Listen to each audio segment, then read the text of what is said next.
જોઈ લો, ગરીબ આદિવાસીનો જે ઘઉં જે છે એ 50થી વધારે વીઘામાં ઘઉં આવેલો હતો. ફક્ત ને ફક્ત દાણા જ કાઢવાના હતા, પરંતુ વીજ સર્કિટના કારણે જે ઘઉંનું જે ખેતર છે 50થી વધારે વીઘા જમીનમાં જે ઘઉં હતો એમાં આગ લાગે છે. દેખતા દેખતા જે છે એ બધો ઘઉં છે જે એ સળગી જાય છે.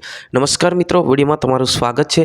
મિત્રો, હાલ વાત કરવામાં આવે તો જે રીતના તમે સ્ક્રીન પર વિડીયો જોઈ રહ્યા છો, આ વિડીયો છે ફક્ત ને ફક્ત સોશિયલ મીડિયાથી આધારિત તમને બતાવવામાં આવ્યું છે.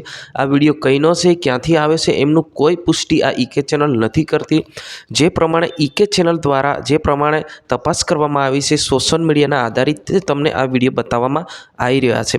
હવે મિત્રો, તમને જણાવી દઉં કે જે રીતના તમે વિડીયો જોઈ રહ્યા છો, આ વિડીયોની અંદર એવું લખવામાં આવ્યું છે કે 50થી વધારે વીઘા જમીનમાં આગ લાગે છે, એટલે કે ઘઉંમાં આગ લાગે છે, અને એમને આગને બુઝાવવા માટે ઘણી કોશિશ પણ લોકો કરી રહ્યા છે.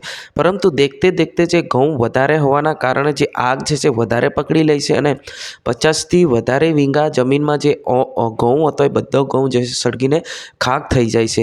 તો ખરેખર મિત્રો, અંદર લખવામાં આવ્યું છે ગરીબ આદિવાસી પરિવારના જે છેલ્લા 4 મહિનાથી ઘઉં વાવેલો હતો અને ફક્ત ને ફક્ત દાણા જ કાઢવાના હતા, અને પછી 2 જ દિવસ જે આજુબાજુ એમના વિચારણા હતા કે 2 દિવસ પછી આપણે ઘઉં કાઢવાનો હતો, એવું પણ એક પરિવાર દ્વારા વાતો કરવામાં આવી હતી, એમ પણ લોકો કહેતા હતા. પરંતુ એના પહેલાં જ એવો બનાવ બન્યો કે ભાઈ ઘઉં એ આખો સળગીને ખાક થઈ ગયો છે. હવે તમારે શું કહેવું છે, જરૂર કમેન્ટ કરીને બતાવજો. આમની સાથે જે ઘટના બની છે, ખરેખર એમને સરકાર દ્વારા ખરેખર લાભ આપવું જોઈએ, જેથી કરીને એમનો પરિવાર ચાલી શકે, કેમ કે આટલી મોટી દુર્ઘટના આપણે કહી શકીએ છીએ.